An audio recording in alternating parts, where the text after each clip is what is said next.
El mensaje de esta mañana lo podríamos titular ¿Quién manda aquí? Y si hiciésemos esa pregunta en nuestra sociedad, realmente deberíamos primero considerar que vivimos una crisis de autoridad en nuestro medio.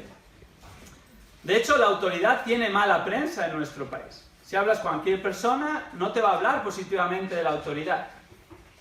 La autoridad de los gobernantes no es respetada. Las fuerzas de seguridad del Estado son desafiadas y despreciadas continuamente. Los profesores en las aulas son burlados y ninguneados más que nunca. Y los padres cada vez ejercen menor autoridad en la casa, sino que son realmente los hijos los que mandan más y más. Entonces la pregunta es, ¿quién manda aquí? La anarquía manda y se impone en nuestra sociedad actual. Y la autoridad se ve como algo negativo. Sin embargo, vamos a ver en esta mañana, en un pasaje de la Escritura, que hay una persona que tiene autoridad, que está sobre todo y todos, y ejerce su autoridad de manera legítima y buena. Esa persona es el Señor Jesucristo. Él manda aquí. Abramos nuestras Biblias en Marcos capítulo 11, donde vamos a ver la autoridad de Jesús. Y vamos a verlo en el capítulo 11, concretamente en los versículos 27 al 33. Marcos 11, 27 al 33, vemos la autoridad de Jesús. Dice así la palabra del Señor en el versículo 27. Llegaron de nuevo a Jerusalén y cuando Jesús andaba por el templo, se le acercaron los principales sacerdotes, los escribas y los ancianos y dijeron: ¿Con qué autoridad haces estas cosas? ¿O quién te dio autoridad para hacer esto? Y Jesús les dijo: Yo también os haré una pregunta. Respondédmela, y entonces os diré con qué autoridad hago estas cosas. ¿El bautismo de Juan era del cielo o de los hombres? Respondedme. Y ellos discurrían entre sí diciendo: Si decimos del cielo, él dirá: Entonces, ¿por qué no le creísteis? Mas si decimos de los hombres, pero temían a la multitud, porque todos consideraban que Juan verdaderamente había sido un profeta. Y respondiendo a Jesús dijeron: No sabemos. Y Jesús les dijo: Tampoco yo os diré con qué autoridad hago estas cosas. Este pasaje del Evangelio de Marcos trata sobre la autoridad de Jesús. En primer lugar, observamos la autoridad de Jesús cuestionada en los versículos 27 y 28. Y en segundo lugar, vemos la autoridad de Jesús confirmada en los versículos 29 al 33.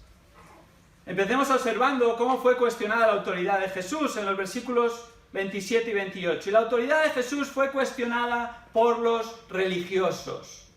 La autoridad de Jesús fue cuestionada por los religiosos. El pasaje comienza estableciendo el contexto en el versículo 27. Y lo primero que nos dice es que llegan a Jerusalén. Fijémonos la primera parte del versículo 27. Llegaron de nuevo a Jerusalén. Llegaron, plural. ¿Quiénes llegaron? Llegaron Jesús con sus discípulos de nuevo a la ciudad. Solían pasar la noche en las proximidades. En Betania, lo vemos en el versículo 11 de este mismo capítulo. Betania se encuentra a unos 3 kilómetros de Jerusalén y por la mañana salían para Jerusalén, como vemos también en el versículo 20 de este mismo capítulo. Y concretamente es la tercera vez que encontramos a Jesús con sus discípulos de camino a Jerusalén. Esa misma semana, la semana de Pasión o la Semana Santa, similar que celebramos hoy en día, ellos habían llegado por primera vez a Jerusalén en la entrada triunfal. Lo recordamos, primeros 11 versículos de este capítulo. Habían vuelto una segunda vez al día siguiente, cuando se encontraron la higuera estéril de camino al templo, versículos 12 al 19. Y ahora llegan por tercera vez, por tercer día consecutivo a Jerusalén. Ya antes esa misma mañana habían sido testigos de lo que había ocurrido con la higuera estéril que se había secado por la maldición de Jesús. Y a su vez ese incidente da pie a Jesús para enseñarles sobre el poder de la oración. Justo en los versículos anteriores. Desde el versículo 20 hasta el final de estos versículos nos encontramos en el mismo día. El tercer día que van a Jerusalén por tercer día consecutivo después de haber pasado la noche en Betania. Y específicamente llegan de nuevo al templo. Segunda parte del versículo 27, fijémonos. Y cuando Jesús andaba por el templo. Interesante, porque de nuevo observamos el mismo patrón. El primer día que Jesús había ido a Jerusalén, ¿dónde había ido? Al templo. Versículo 11. Justo tras la entrada triunfal. Y allí solo echó un vistazo alrededor y se retiraron a Betania. El segundo día, justo el día anterior desde nuestro pasaje, de nuevo Jesús había ido al templo. Un acontecimiento muy conocido. Todos recordamos este episodio. Todos hemos escuchado alguna vez cuando Jesús echó a los mercaderes y a los cambistas del templo. De hecho, el templo se había convertido en un bazar. Era así que no se conocía popularmente por el templo, sino por el bazar de Anás. ¿Por qué el bazar de Anás? Porque Anás era el sumo sacerdote en aquel tiempo que había permitido colocar puestos para vender a cambio de una alta comisión, tanto del que vendía como el que permitía poner esos puestos. Y no solo eso, sino que también cobraba un amplio margen de beneficio a los cambistas que intercambiaban las monedas de los peregrinos que venían de otros lugares y tenían que cambiarlas para poder realizar la ofrenda. Jesús les expulsa del templo, les echa del atrio de los gentiles, el patio inicial en el que podía acceder toda persona y donde estaban haciendo los negocios, vuelca las mesas de los cambistas y les confronta porque habían convertido, versículo 17, la casa de oración de Dios en una cueva de ladrones. Ahora, en esta ocasión vemos a Jesús en su tercer día en Jerusalén. Por tercera vez va al templo. ¿Qué está haciendo allí Jesús? Jesús se encuentra en el templo enseñando.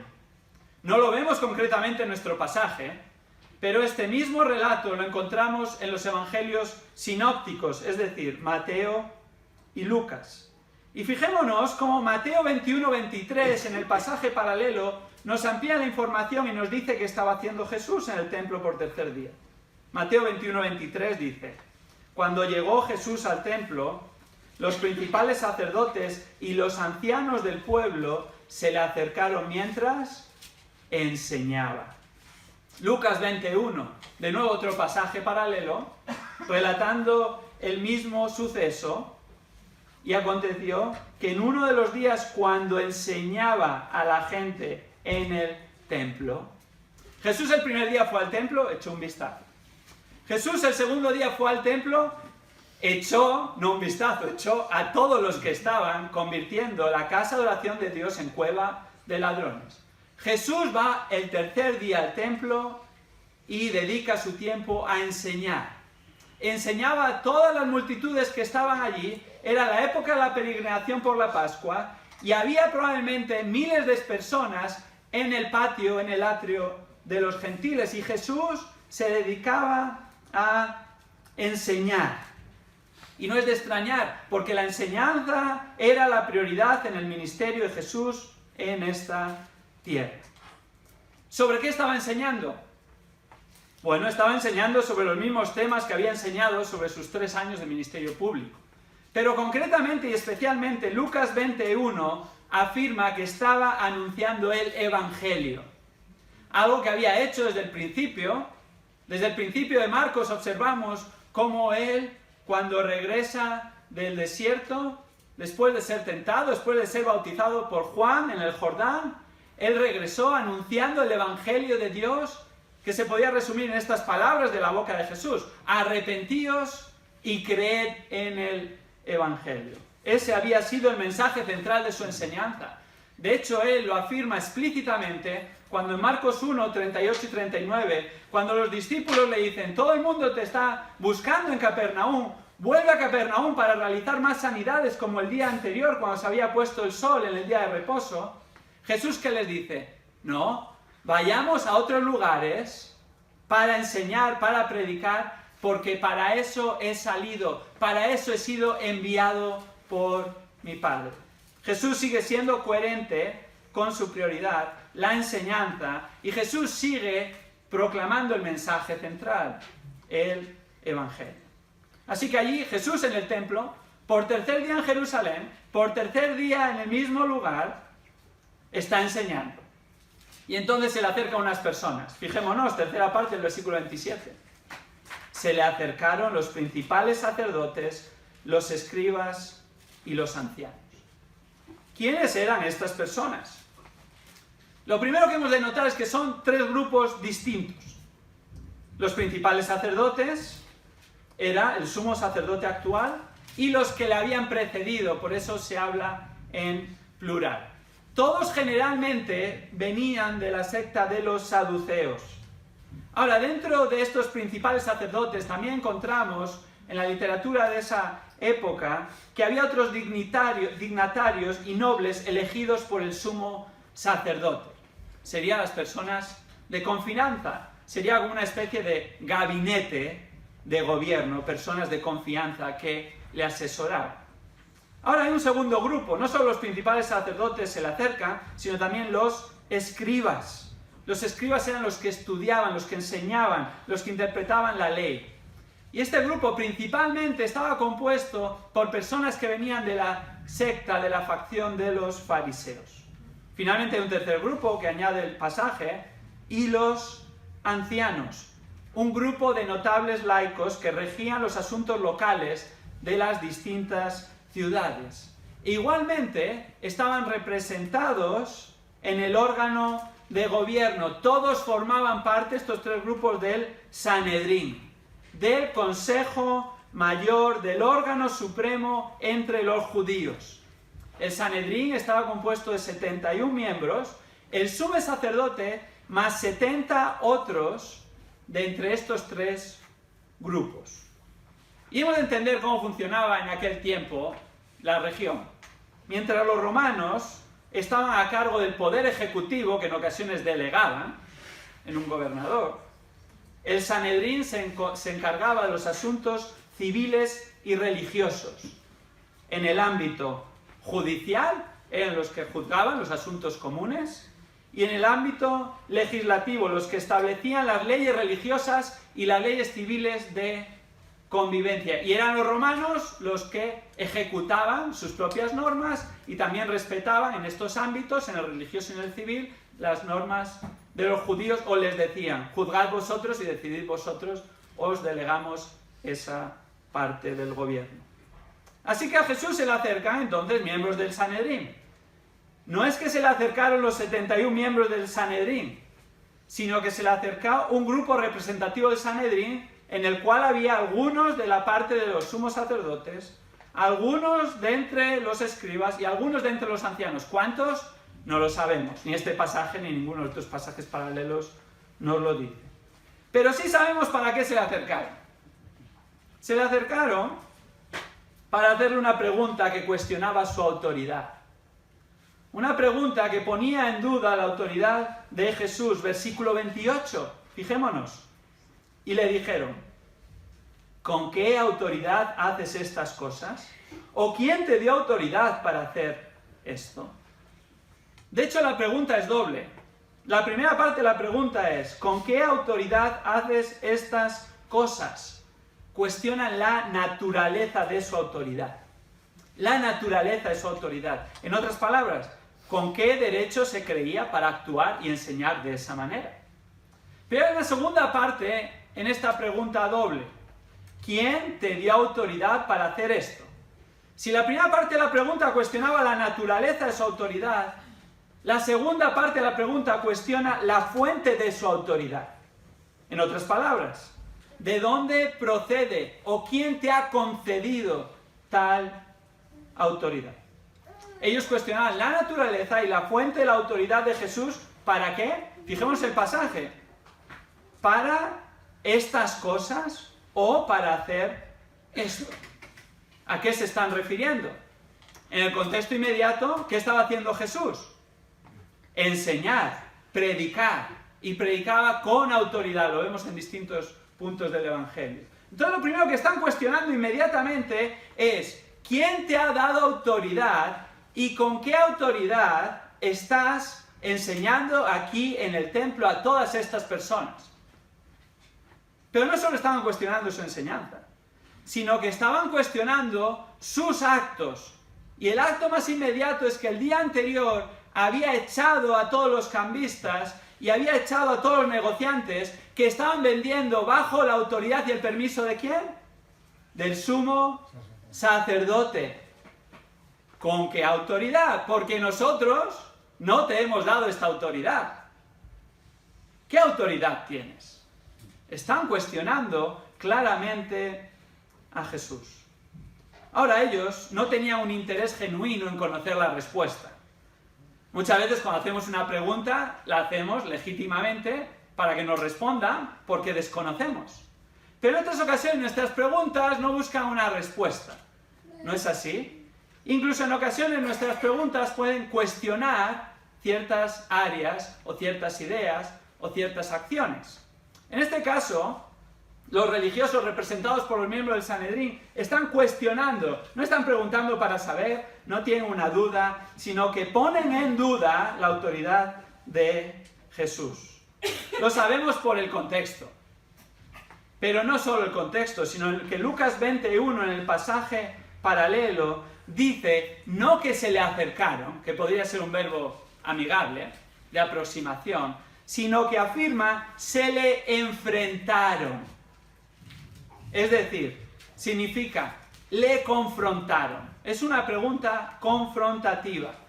Es más, ese verbo se le enfrentaron o le confrontaron se usa en pasajes de la Escritura como en Hechos 17:5, el mismo verbo, y se traduce a asaltar o atacar.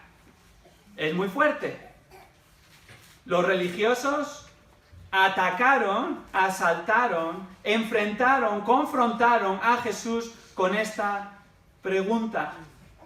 Y la oposición se había acrecentado aún más y más. Fijémonos, Marcos 11:18, un poquito antes. Tras echar a los mercaderes y cambistas del templo, ¿qué dice la palabra? Marcos 11:18, los principales sacerdotes y los escribas buscaban cómo destruirle. ¿Por qué? Porque le tenían miedo, pues toda la multitud estaba admirada de su enseñanza. Enfrentaron y cuestionaron su enseñanza, sus acciones, su persona, porque tenían miedo, porque la multitud se admiraba de Jesús y su enseñanza. Lucas 19, hablando de lo mismo. Versículos 47 al 48 es aún más explícito y aclaratorio. Y enseñaba diariamente en el templo, pero los principales sacerdotes, los escribas y los más prominentes del pueblo procuraban cómo matarle. Y no encontraban la manera de hacerlo, porque todo el pueblo estaba pendiente de él, escuchando. No solo había oposición, no solo le atacaban, no solo buscaban cómo destruirle, sino que procuraban matarle. Los principales mandatarios y religiosos judíos de la época de Jesús le hicieron esta pregunta doble con la intención de encontrar algo para acusarle falsamente y matarle. ¿Por qué?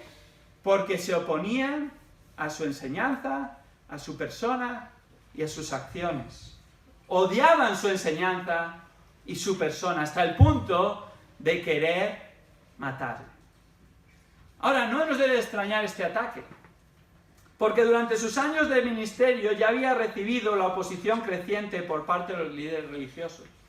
Y es curioso, esa oposición comenzó también con preguntas maliciosas. Vayamos por un momento al capítulo 2 de Marcos. Encontramos a Jesús en el principio de su ministerio. Después de haber salido para hacer lo que su padre le había enviado, a seguir predicando en los pueblos vecinos y enseñando, algo que continuó haciendo durante sus años de ministerio en la tierra, regresan de nuevo a Capernaum. Y entonces suceden 4 episodios, los cuales producen 4 preguntas maliciosas que muestran la oposición de estos grupos religiosos. Fijémonos, Marcos 2:7. Después de que Jesús hubiera perdonado los pecados del paralítico que había metido en camilla por el techo de la casa, conocemos esa historia, los escribas, parte del Sanedrín y parte de estos grupos que se acercaron en Marcos 11, se preguntaban, Marcos 2:7, ¿por qué habla este así? Está blasfemando. ¿Quién puede perdonar pecados si no solo Dios? Marcos 2:16.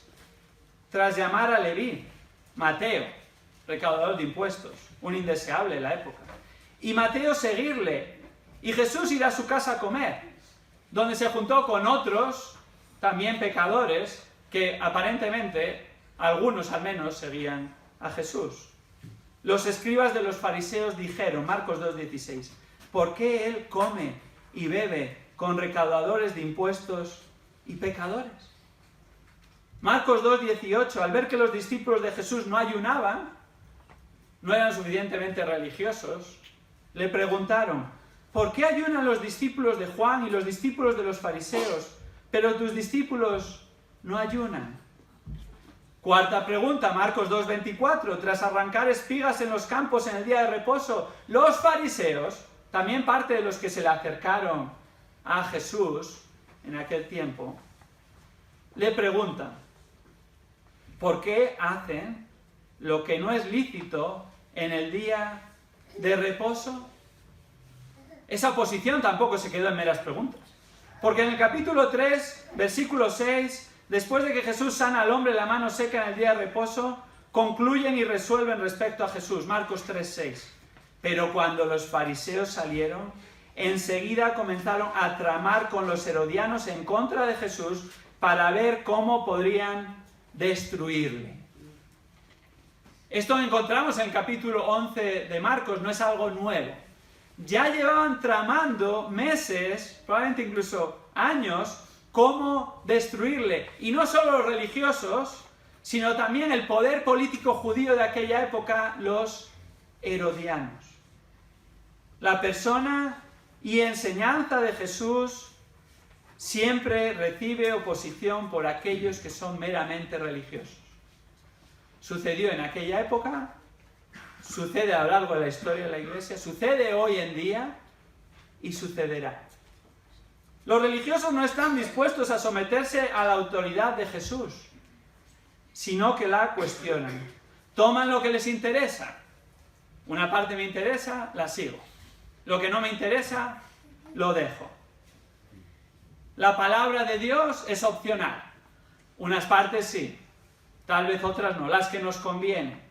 Y no solo no se someten a Cristo, sino que el religioso se caracteriza por no someterse a su palabra, como estos no se sometían a su enseñanza, y tampoco someterse a la autoridad que Cristo ha delegado en los distintos ámbitos de la vida, lo cual es el plan de Dios también en las Escrituras.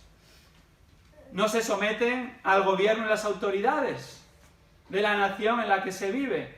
Romanos 13 nos enseña que hemos de someternos a las autoridades. Aunque las autoridades sean injustas, aunque las autoridades no sean creyentes, están puestas por Dios. Y mientras no nos prohíban hacer algo que Dios ha dicho en su palabra, o nos manden hacer algo que Dios ha prohibido en su palabra, hemos de someternos y hemos de obedecer, porque nos estamos sometiendo a Cristo, nos estamos sometiendo a Dios mismo, quien les ha colocado en esta tierra y quien nos llama en su palabra a someternos. Los religiosos no se someten. Los cristianos, los seguidores de Cristo, es una característica del creyente someterse a las autoridades que Él ha puesto en esta tierra. Y hemos de dar un buen testimonio. Y si en alguna ocasión nos preguntan, hombre, ¿cómo es que haces eso? Digamos la razón verdadera. No es que somos ciudadanos ejemplares, no es que somos mejores que otros, no es que somos juristas, hemos estudiado Derecho a la universidad y nos gusta obedecer las leyes, sino decirles, porque sigo a Cristo y porque Cristo dice en su palabra que he de someterme a las autoridades y como tal confío en Él y le obedezco. En el proceso de construcción de este edificio, en el cual todavía estamos en medio de la construcción, acabando la capilla, la verdad no sé ni cuántas leyes he aprendido que no era consciente que existían en la legislación de construcción. ¿Sabéis qué sucede? Que cumplir las leyes sale caro. Sale caro en muchos sentidos, pero cuando estás construyendo, sale caro porque tienes que poner cosas que tal vez no vas a utilizar, o tal vez utilizar materiales más caros, que sean ignífugos, y un montón de otras regulaciones. ¿Sabéis lo que ha sucedido durante estos años en muchas ocasiones? Que los que estaban a cargo de la obra de ingeniería o arquitectura, o las mismas empresas que habíamos contratado, solían decir, bueno, esto hay que ponerlo, pero tal vez si no lo ponemos, no pasa nada, te ahorras este dinero, y nadie nunca lo va a descubrir. ¿Sabes por qué? Porque está ahí detrás de las paredes en algún sitio y nadie se va a fijar. No, queremos someternos a las autoridades. ¿Por qué? No porque queremos gastar más dinero, sino porque queremos honrar a Cristo y hacer todo conforme la legislación vigente manda, porque nos estamos sometiendo a Cristo en primer lugar. Pero esto no es solo para una construcción. Esto es para cada aspecto de nuestras vidas. Algunos dirían, eso es ser legalistas. Se está utilizando mal la palabra legalista. La palabra legalista en el ámbito religioso significa aquel que cree que cumpliendo la ley y haciendo buenas obras puede ganar el favor de Dios y ser reconciliado con Él. No somos legalistas, no creemos eso. Nadie por las obras de la ley será reconciliado con Él. Nadie por hacer buenas obras va a ganar el favor de Dios. Porque solo puede ser reconciliado con Dios por medio de Jesucristo, el único que vivió la vida perfecta que nosotros no podemos vivir, el único justo que dio su vida por los injustos, y ahora es por los méritos de Cristo que tomó nuestro lugar en la cruz, y que Dios Padre aceptó su sacrificio y le resucitó al tercer día, y está a la diestra de Dios Padre, y un día volverá. Amén. Es solo por sus méritos que nosotros somos aceptos delante de Dios Padre si estás en Cristo. Y si no estás en Cristo, no te estoy pidiendo que sigas las leyes de este país, sino que sigas a Cristo, que te arrepientas y creas en Él. Y los creyentes, una vez que nos hemos arrepentido y hemos creído en Cristo Jesús como nuestro Señor y Salvador, confiamos en Él, queremos agradarle, estamos agradecidos, le amamos y por lo tanto vamos a tomar su palabra y la vamos a abrazar, aunque a veces haya ciertas cosas que no tengan sentido, aunque tengamos otra opinión o aunque nos cueste o suframos las consecuencias de seguir lo que Él establece. Porque nos queremos voluntariamente someter a la autoridad de nuestro Señor y Salvador. Y eso engloba las autoridades que Él ha delegado, no solo en el gobierno, sino también en los distintos ámbitos de la vida. En la casa, los hijos a los padres. En el matrimonio, la esposa al marido. En el trabajo, los empleados a los jefes. En la iglesia, a los pastores ancianos que el Señor ha establecido. Y no nos sometemos a ninguna de estas personas porque merezcan sometimiento, ni porque sean perfectos, ni porque hayan hecho algún mérito para obtenerlo, sino que Dios lo ha establecido así.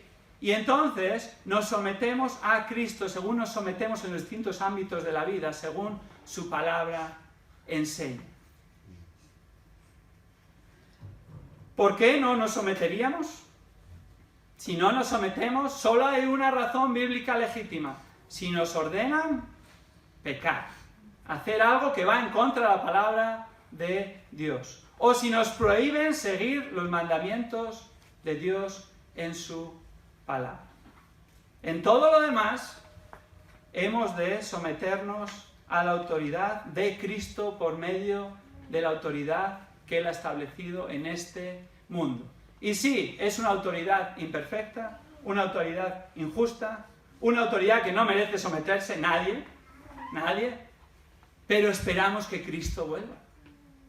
Y esperamos que Él reine en esta tierra por 1000 años.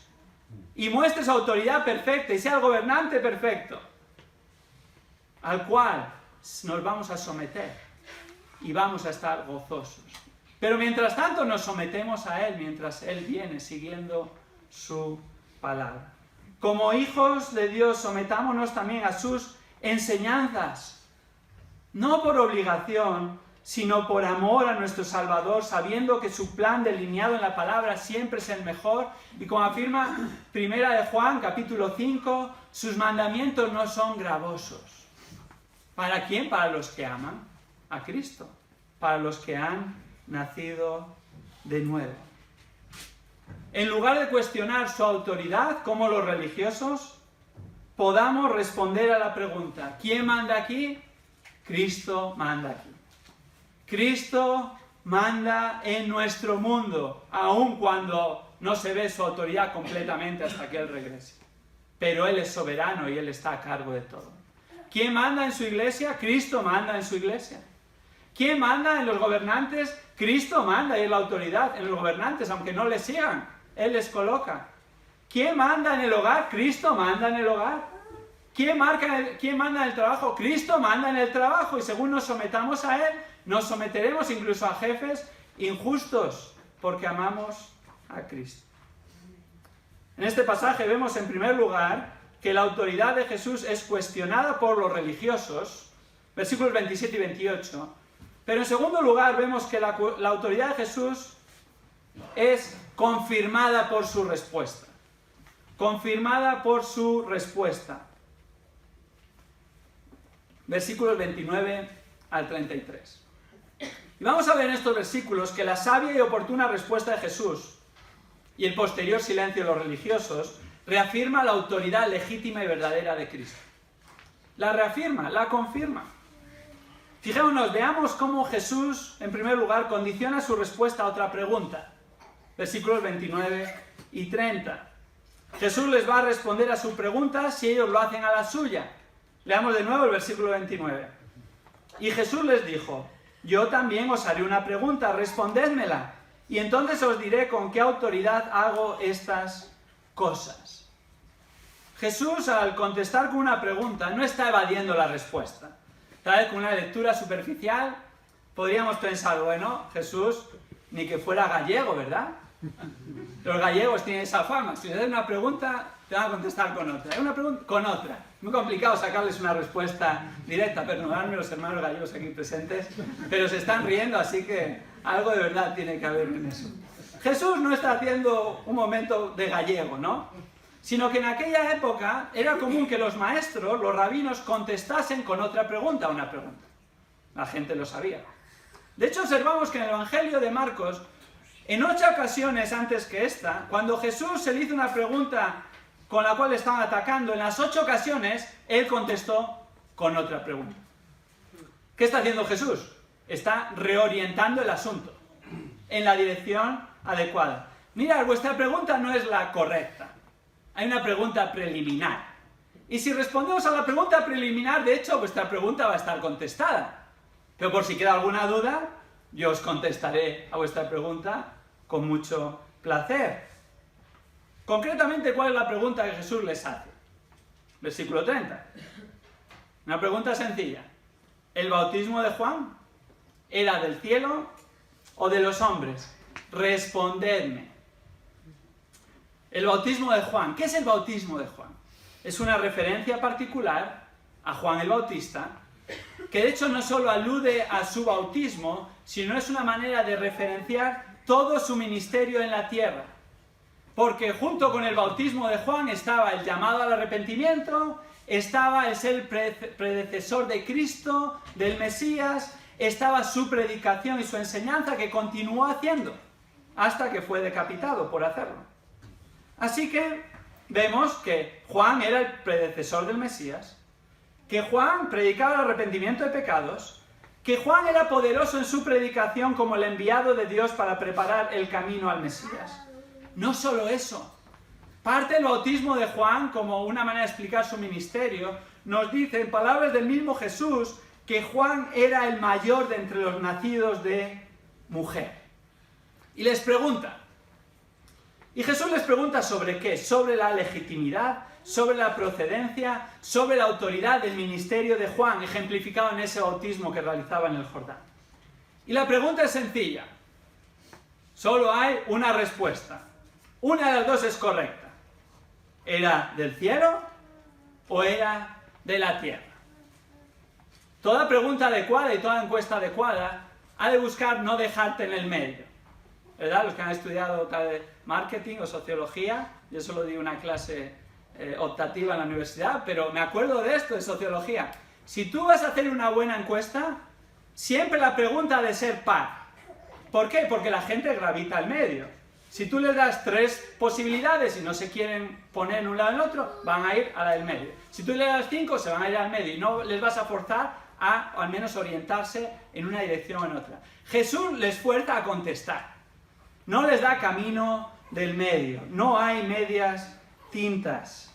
¿Era del cielo? Es decir, en otras palabras, ¿era Juan un profeta de Dios?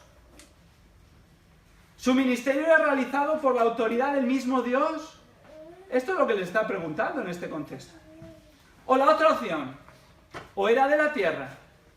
Es decir, ¿su ministerio y su autoridad eran meramente humanas en lugar de divinas? Jesús les pone entre la espada y la pared. Ante el dilema que Jesús les presenta a los religiosos, representados por los principales sacerdotes, por los escribas, por los ancianos, ¿qué hacen? Dudan en su respuesta. Dudan en su respuesta. Versículos 31 y 32. En primer lugar, unos en el versículo 31 que consideran la primera opción para contestarle. Versículo 31. Y ellos discurrían entre sí diciendo, si decimos del cielo, él dirá, entonces, ¿por qué no le creísteis? Lo primero que nos dice el versículo 31 es que ellos discurrían entre sí. Es decir, comenzaron a debatir entre sí, de manera privada, bueno, lo más privado que podría ser en el templo, rodeados de miles de personas y sin un lugar donde irse. Semi-privada, podríamos decir. Y trataban de encontrar la respuesta adecuada para ellos que les convenía al dilema que Jesús les había presentado. Así que consideran la primera opción, fijémonos. La primera opción es que fuera del cielo. ¿Qué conllevaba eso? Conllevaba reconocer que Juan era un profeta de Dios, que su ministerio y mensaje tenía la autoridad de Dios, y si fuera así, ¿por qué no le creyeron y reconocieron como un mensajero de Dios? Sino al contrario, no solo no le creyeron, sino que se opusieron a él y le persiguieron y finalmente fue decapitado. Esa es la primera opción. La segunda opción, consideran, discurren, hablan entre ellos. Versículo 32. Mas si decimos de los hombres, pero temían a la multitud porque todos consideraban que Juan verdaderamente había sido un profeta. ¿Cuál es la segunda opción? La segunda opción es que venía de los hombres, lo cual negaría la autoridad divina de Juan. Eso era lo que ellos creían verdaderamente. Si hubieran sido coherentes con su actitud, hubieran respondido, es de los hombres, es de la tierra. ¿Pero por qué no hicieron eso? Porque temían a la multitud, por conveniencia. La gran mayoría creía que Juan era un profeta de Dios. Y si ellos lo negaban públicamente, no solo temían a la multitud, sino que en el pasaje paralelo, en Lucas 26, registran que temían a la multitud porque dicen, todo el pueblo nos matará a pedradas. ¿Por qué les iban a apedrear hasta la muerte? Porque rechazar a un profeta de Dios era equiparable a rechazar y blasfemar contra el propio Dios. Lo cual tenía la pena de apedreamiento. Ellos sabían. Y por lo tanto, por temor a la multitud, por temor a ser apedreados, porque todos creían que era un profeta de Dios, ellos dudan en la respuesta. ¿Cuál fue el desenlace? Versículo 33. Encontramos el desenlace, la respuesta tanto de los religiosos como de Jesús. Los religiosos responden, versículo 33, primera parte, y respondiendo a Jesús, dijeron, ¿qué dijeron? No sabemos. Mentira. ¿Cómo que no sabían? Sabían perfectamente, pero no les convenía dar la respuesta que creían. Y la otra que no creían tampoco les convenía darla. Así que trataron de evadirse, pero esta respuesta les dejaba mal ante las gentes. ¿Quiénes eran ellos? Eran los miembros del Sanedrín. Eran los religiosos, eran los estudiosos de la ley. Y no sabían ¿De dónde venía el ministerio de Juan? Cuando todo el mundo, el resto de la multitud, sabía que era un profeta de Dios por lo que estaba haciendo. Era humillante para su gran orgullo tener que decir, no sabemos, cuando todo el pueblo sabía la respuesta. Es como si estás en un juego de trivia y te toca una pregunta que la sabe hasta el niño más pequeño en esa sala. Y tú dices, no lo sé, ¿qué va a suceder? Va a ser humillante, pero si hasta el niño pequeño sabe esa respuesta. Eso realmente les humilló, tener que decir no sabemos. Pero eso no es lo más importante, sino que hemos de entender por qué contestaron así. Su respuesta fue una muestra de su falta de convicción. No eran personas de convicciones. En primer lugar, mintieron. Y mintieron para salvar su propio pellejo. En segundo lugar, no respondieron según lo que creían, sino según lo que les convenía. Falta de convicciones. De hecho, sin aludir explícitamente, pero creo que todos vamos a entenderlo, si vivimos en esta sociedad, nos acordamos cuando algunas personas han dicho que tenían ciertas convicciones en este país, no hace mucho, que estaban dispuestos a hacer lo que fuese por esas convicciones, llevados a la cárcel, lo que hiciese falta. Y cuando llegó el momento de la verdad de probar esas convicciones, la gran mayoría, no todos, se retractaron de una manera u otra ante el juez, diciendo, no era así. ¿Qué mostraron? Independientemente del asunto de fondo. Falta de convicciones, conveniencia. Esto es lo que encontramos aquí también. Pero no acaba ahí el texto. La respuesta de Jesús concluye el asunto. Versículo 33. Y Jesús les dijo, tampoco yo os diré con qué autoridad hago estas cosas. No. Jesús no mintió. Jesús no les dijo, como vosotros no lo sabéis, yo tampoco sé con qué autoridad hago estas cosas. Voy a entrar en vuestro juego. No. Jesús fue coherente. Jesús sí sabía, pero no se lo iba a decir. ¿Por qué? Porque no le habían contestado a su pregunta, era algo justo. Pero no solo no les iba a contestar porque no habían contestado a su pregunta, sino que si ellos hubieran contestado la primera pregunta, de dónde era la autoridad de Jesús y con qué autoridad lo hacía, se hubiera resuelto. Si Juan el Bautista, que había hecho grandes obras, era del cielo, era un profeta de Dios, lo hacía con la autoridad de Dios, ¿cómo no lo iba a hacer Jesús cuando Juan el Bautista era el predecesor, el que preparaba el camino para Jesús? Cuando Jesús había hecho obras mucho más poderosas, cuando Jesús había enseñado con mucha más autoridad, y cuando Juan mismo le presentó como el Mesías, y al aludir a él dijo en Juan 1, 29, 34, «He aquí el Cordero de Dios que quita el pecado del mundo». Y no solo dijo eso, sino que en Juan 1.34 dijo, el Hijo de Dios. Así lo había demostrado el mismo Jesús.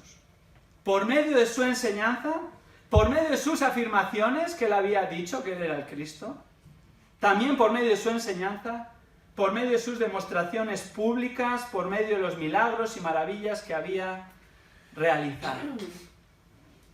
La respuesta de Jesús confirma su autoridad. Ellos no quisieron reconocer la autoridad de Jesús. No es que Jesús no tuviese autoridad.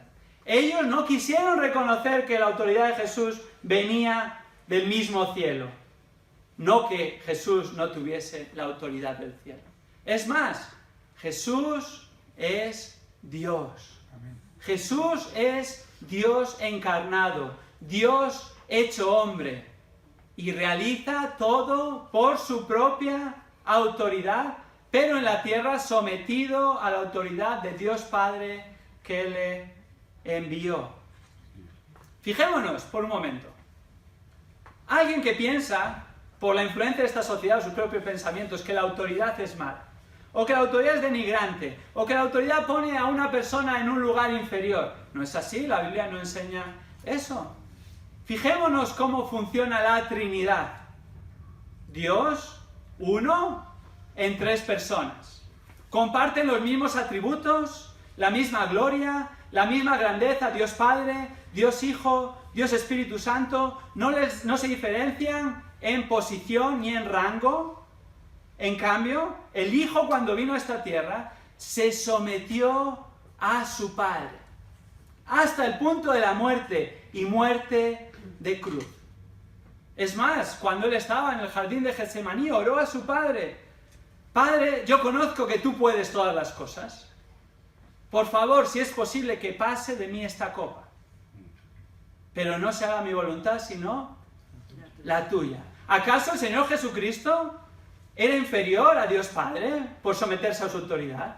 No.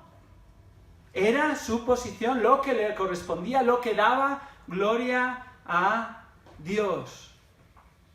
Cristo tenía autoridad, pero Cristo a su vez se sometía a la autoridad que le correspondía como Dios encarnado, a la autoridad de Dios Padre.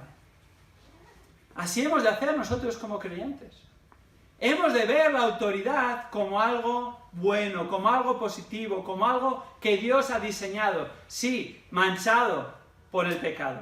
Sí, distorsionado por el pecado. Igual que todo en este mundo. Igual que las relaciones. Igual que nosotros. Igual que este mundo físico. Todo está afectado por el pecado. Pero la palabra de Dios enseña, bajo su autoridad, lo que hemos de hacer. Y en contraposición a lo que se piensa hoy en día, no hemos de ver la autoridad como algo malo, sino que en el aspecto que a nosotros nos toca, en las distintas esferas de la vida, lo hemos de ver como el plan de Dios, y hemos de buscar honrar la palabra, honrar a nuestro Señor y Salvador, que es el que tiene autoridad, y darle gloria a Él con nuestras vidas. El Señor nos tiene que ayudar para hacer esto, porque no es algo humano, es algo en el poder del Espíritu, convencidos por su palabra. ¿Hacían esto los religiosos? Por supuesto que no. No solo con Jesús, sino que tampoco se sometían voluntariamente a la autoridad ejecutiva del tiempo. No se sometían a los romanos, se sometían cuando no les quedaba otra. Mismamente, en la prueba de Jesús vemos cómo ellos le torcieron el brazo a Poncio Pilato. Cuando Poncio Pilato pasó la pelotita a Herodes, y Herodes se la devolvió a Poncio Pilato, las autoridades ejecutivas de aquel tiempo en la región. ¿Qué sucedió? Poncio Pilato no se encontró con la libertad de tomar una decisión según él creía conveniente, y le faltó la convicción y asumió las consecuencias. Y los judíos, que tenían delegada los aspectos civiles y religiosos, le presionaron para que tomara la decisión que ellos creían conveniente, y así sucedió. No se sometían a la autoridad de Cristo, no se sometían a la autoridad del gobierno que había en aquel tiempo y que Dios había puesto, como pone hoy en día. El religioso no se somete a la autoridad, solo cuando le conviene. No hablemos de aquellos que ni siquiera son religiosos. Obviamente, la autoridad, si la tengo yo, ¿verdad? Si me conviene. Si no, ni hablar. Como sus hijos, hemos de someternos a la autoridad de Cristo. ¿Quién manda aquí? Jesús, el Señor Jesucristo manda aquí. Jesús tiene autoridad sobre todo y todos. Jesús reafirmó su autoridad. Jesús enseñó con autoridad. Jesús actuó con autoridad sobre las fuerzas del infierno, sobre los elementos naturales, sobre las enfermedades e incluso sobre la vida y la muerte, resucitando a personas. Por lo tanto, ¿cómo hemos de responder a la autoridad de Jesús? En primer lugar, reconociéndola en lugar de cuestionarla. Reconociéndola y afirmándola en lugar de cuestionarla. Reconociendo que Él es Señor sobre todo y todos. Fijémonos un pasaje que nos habla de esto, Efesios capítulo 1, versículos 21 y 22, dice: muy por encima de todo principado, está hablando de Jesús, muy por encima de toda autoridad, muy por encima de todo poder, muy por encima de todo dominio, muy por encima de todo nombre que se nombra, no solo en este siglo, sino también en el venidero. Ese es Jesús, y todo sometió bajo sus pies, y a Él lo dio por cabeza sobre todas las cosas a la Iglesia. Jesús es sublime, supremo, está por encima de todo y de todos, todo sometido bajo sus pies, y Él es la cabeza, que es autoridad, sobre todas las cosas a la Iglesia, al cuerpo de Cristo, a nosotros como sus hijos. En segundo lugar, no solo hemos de reconocer y afirmar su autoridad, y proclamarla y predicarla, reafirmarla, sino que hemos de exaltarle y adorarle como el Ser Supremo, como el que tiene autoridad, porque tiene un nombre que es sobre todo nombre. Lo acabamos de leer en Efesios 1, pero Filipenses capítulo 2 lo amplía y lo dice de esta manera en Filipenses 2, versículos 9 al 11, por lo cual alude a cómo el Hijo se sometió al Padre y se encarnó y llevó a cabo su plan, lo que se conoce teológicamente como la kenosis, se despojó a sí mismo. Por lo cual, Dios también le exaltó hasta lo sumo y le confirió el nombre que es sobre todo nombre, para que al nombre de Jesús se doble toda rodilla a los que están en el cielo y en la tierra y debajo de la tierra, y toda lengua confiese que Jesucristo es Señor, para gloria de Dios Padre. Este es un llamado a todo el mundo, no solo a su iglesia. Este es un llamado a toda persona en esta tierra a someterse a Cristo, porque Dios le exaltó hasta lo sumo y tiene un nombre que es sobre todo nombre. Tiene un nombre que es por encima de las personas famosas en nuestra sociedad. Tiene un nombre que está por encima de las personas ricas en nuestra sociedad. Tiene un nombre que está por encima de los gobernantes de nuestro país. Tiene un nombre que está por encima de las potencias mundiales de nuestro siglo. Tiene un nombre que está por encima de la persona más multimillonaria en el número 1 de Forbes, o la persona con más influencia, probablemente el presidente de los Estados Unidos. Tiene un nombre que está por encima de todo y todos. Y ante ese nombre el llamado es: toda rodilla se doble de los que están en la tierra, en el cielo, debajo de la tierra, y toda lengua confiese que Jesucristo es el Señor. Amén. Qué bendición es poder hacerlo voluntariamente, ¿verdad? Con gozo, exaltar su nombre. Pero tengo noticias para ti. Esto dice la palabra, que si no lo haces voluntariamente, un día lo vas a hacer obligatoriamente. Y el día que lo tengas que hacer obligatoriamente va a ser el día de tu condenación. Porque Jesucristo será tu Salvador o será tu juez, como Hechos 17 afirma. No hay término medio. Y por eso en esta mañana te suplico: reconcíliate con Dios, arrepiéntete de tus pecados, reconoce a Jesús como Señor y Salvador y somete toda tu vida a Él. No vengas a Él por conveniencia, para tener una vida más plácida, o para que te sientas mejor, o para que arregle tus problemas. Cristo puede hacer eso, por supuesto que lo puede hacer, más allá de lo que pensamos. Pero no venimos a Él por eso. Venimos a Él para el perdón de nuestros pecados. Venimos a Él para la reconciliación con Dios. Y eso es todo lo que necesitamos. Es más, ¿qué más vamos a necesitar? Y no solo venimos a Él para el perdón de nuestros pecados, porque Jesucristo no es un billete al cielo de usar y tirar o sacarlo cuando me conviene, sino que nos sometemos a Él, porque Él es Señor. Y Él es Señor sobre todo y todos, pero Él es Señor de su iglesia, Él es Señor de los creyentes.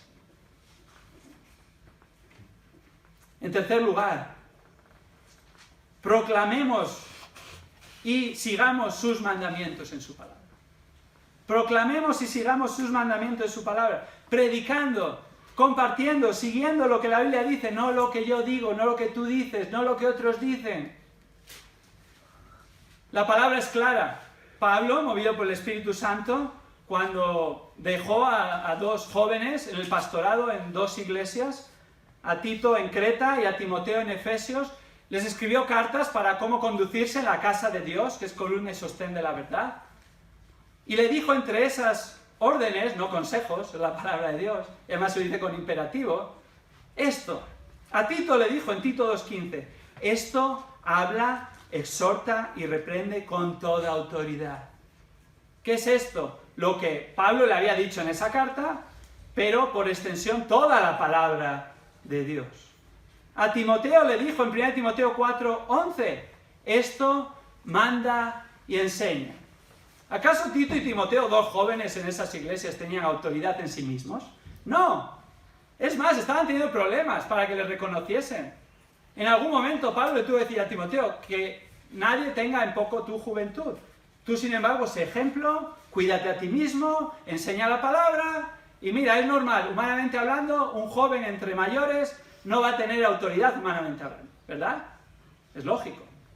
Pero tu autoridad no es la tuya, es la autoridad de Dios según tú prediques la palabra y según tú te conduzcas y guíes a la congregación como Él ha establecido. Entonces no están cuestionando tu autoridad, están cuestionando la autoridad de Cristo y ante Él van a responder un día.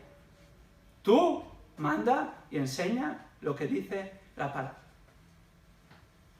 En cuarto lugar, no solo reconozcamos la autoridad de Cristo en lugar de cuestionarla, no solo exaltemos a Cristo y adorémosle como aquel que tiene un nombre que es sobre todo nombre, no solo proclamemos y sometámonos a sus mandamientos, sino en cuarto lugar, hablémosles a otros de Cristo. Y hablemos a otro de Cristo no como el compañero de trabajo, no como el amigo del alma, no como aquel que está por debajo de nosotros. Muchas veces se representa a Cristo así, tal vez sin querer. No, como el Señor de todos, como el Creador, como el sustentador de todas las cosas, como el enviado de Dios, como Dios hecho hombre, como el Salvador de los pecadores, como aquel que tiene autoridad, que no viene y te ruega y si te da pena le haces caso a Cristo. No, Él manda, como dice Hechos 17:30, Él manda a todos los hombres en todo el mundo que se arrepientan. Ese es el mandato de Cristo y Él tiene autoridad para mandarlo. Mateo 28, fijémonos en qué contexto da la gran comisión a sus discípulos. Se está despidiendo de ellos. Y en Mateo 28 solemos leer el versículo 19 y el 20, incluso algunos lo hemos memorizado y está muy bien. Pero hay que empezar en el versículo 18, tenemos que memorizar el 18 también. Porque es sobre esta base que Jesús luego les ordena la gran comisión. Fijémonos, Mateo 28, 18 dice: toda autoridad me ha sido dada en el cielo y en la tierra. ¿Cuánta autoridad tiene Jesús? Toda. ¿Dónde? Tanto en el cielo como en la tierra. ¿Quién le ha dado esa autoridad? Dios Padre, que además la comparte con el Hijo, porque Dios Hijo es también Dios. ¿Y qué dice a continuación? En base a esa autoridad, esto nos manda como sus seguidores. Versículo 19. Id pues y haced discípulos de todas las naciones, bautizándoles en el nombre del Padre, del Hijo y del Espíritu Santo, enseñándoles a guardar todo lo que os he mandado, y he aquí yo estoy con vosotros todos los días hasta el fin del mundo. Ese mandamiento está vigente hoy. ¿Hasta cuándo? Hasta el fin del mundo. Y Cristo va a estar con sus hijos, según bajo su autoridad, hacen discípulos y siguen su manera de compartir el Evangelio y de hacer iglesia. Porque es la iglesia de Cristo. Hoy en día mucha gente está diciendo, bueno, la forma de hacer iglesia durante siglos está fuera de moda, está en desuso. No es lo que necesitamos hoy. ¿Así? ¿Quién dice eso? Porque creo que la palabra de Dios no ha cambiado, ¿verdad? Y Dios no ha cambiado de opinión, y Dios ha establecido qué es la iglesia, para qué es la iglesia, qué ha de hacer la iglesia, qué ha de hacer sus hijos. ¿Sabes dónde está? Aquí. Esto es lo que vamos a seguir. Y vamos a seguir, con la ayuda del Señor, haciendo discípulos, porque Él así lo ha mandado. Y vamos a seguir bautizándoles a aquellos que siguen a Cristo. Y vamos a seguir enseñándoles a guardar todo lo que Él ha mandado, no diciendo, mira, esto es opcional, esto tal vez sí, esto no. No. Vamos a seguir hasta que Él vuelva. Y oramos que el Señor nos sostenga, que el Señor nos fortalezca, que el Señor nos mantenga fieles. Veamos resultados o no, recibamos oposición o no, seamos bichos raros o no, nos difamen o no, porque el Señor Jesucristo es el que tiene toda autoridad y a su autoridad nos sometemos según hacemos lo que la palabra de Dios dice. ¿Estás dispuesto a reconocer la autoridad de Cristo? ¿Estás dispuesto a vivir sometido a ella? Y esta es una pregunta muy general, y espero que todos podamos decir amén y sí.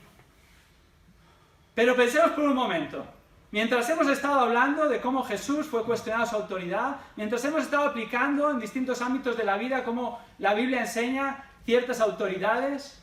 ¿Hay en algún aspecto particular en tu vida en el que no te estás sometiendo a la autoridad de Cristo? ¿Hay algún área en la que estás luchando con ello? ¿Hay algún área en la que estás directamente rechazándolo?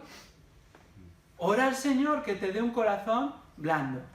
Pidámosle al Señor, Señor, ayúdame. Yo no tengo escarmiento, ¿verdad? No tengo remedio. Lucho con esto. Pero Señor, quiero agradarte. Quiero obedecerte, Señor. Ayúdame, tráeme convicción por medio de tu palabra y que entienda que me estoy sometiendo a ti en primer lugar. Y Señor, que no me importe mis pensamientos, que no me importe los pensamientos de otra gente en esta sociedad, sino que me importe lo que tú piensas. Y Señor, transforma mi corazón. Dame el gozo de someterme a Cristo. Dame el deseo de someterme a Cristo. Y que lo haga para tu gloria. Y el Señor va a responder a esa oración. Porque es su deseo y es lo que enseña en la palabra. Pero eso es imposible si no estás en Cristo. Si intentas hacerlo sin estar en Cristo, si no eres una nueva criatura en Cristo Jesús, es imposible. Lo vas a tratar de hacer, vas a fallar una y otra vez porque humanamente hablando es imposible. Primero, ven a Cristo y síguele a Él. Y Él transformará tu vida de arriba abajo. Y verás su autoridad como buena. La reafirmarás, le exaltarás, seguirás su palabra, le dirás a otro lo que dice su palabra, aunque sea contrario a lo que dice la gente hoy en día, y les hablarás del Evangelio. Que eso caracterice nuestras vidas. Que nos sometamos a la autoridad de Cristo. Y cuando nos pregunten, ¿por qué lo haces? ¿Quién manda aquí? Podamos contestar, Cristo manda aquí. Cristo manda en mi hogar. Cristo manda en esta iglesia de su iglesia.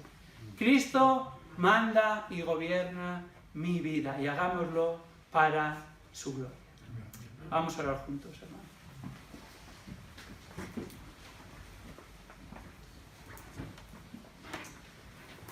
Señor, según observamos este pasaje y vemos cómo los religiosos y poderosos de esa época cuestionaban la autoridad de Cristo y buscaban destruirle porque no les convenía seguirle. Señor, vemos realmente cómo nuestro corazón en ocasiones es engañoso también.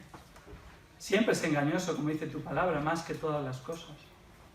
Señor, nuestras ideas pueden estar afectadas y distorsionadas por nuestros propios deseos engañosos y por el pensamiento de la sociedad que no te conoce. Señor, por nuestro propio pecado que aún habita en nuestro cuerpo mortal. Señor, reconocemos que en ocasiones no nos sometemos a la autoridad que tú has establecido gozosamente y voluntariamente. Señor, te pedimos que tú nos ayudes, que tú en primer lugar nos enseñes, como tu palabra enseña, que la autoridad es buena, tu autoridad es buena y que tú has delegado esa autoridad en este mundo en distintos ámbitos. Señor, que nos sometamos sometiéndonos a ti y esperando que un día tú vas a volver y nos vamos a someter al perfecto, aquel que no va a hacer más injusticias, aquel que merece la pena someterse. Y en base a esto, Señor, ayúdanos a que seamos personas creyentes, maridos y esposas, hijos, trabajadores, jefes, según te servimos en la congregación como tú nos has llamado, Señor, que nos sometamos a ti en primer lugar, que busquemos seguir tu palabra, Señor, y que nos corrijas, Señor, y nos enseñes cuando no lo hacemos. Y que esa convicción no sea simplemente para pesar o remordimiento, sino que sea para confesión y arrepentimiento verdadero, y sea para restauración, y sea para edificación, Señor, porque tú edificas a tu pueblo. Pedimos que tú edifiques a tu pueblo en esta mañana, Señor, y que tú traigas convicción con tu palabra. Y oramos también que, Señor, tú traigas salvación en esta mañana a alguna persona que nos visita, o lleva un tiempo aquí, o lleva mucho tiempo aquí, si aún no ha conocido a Cristo, el Cristo de la palabra, si aún no se ha arrepentido genuinamente y creído, Señor, obra tú en esa vida. Solo tú puedes hacer todo esto para tu gloria. Esto oramos en nombre de Jesús.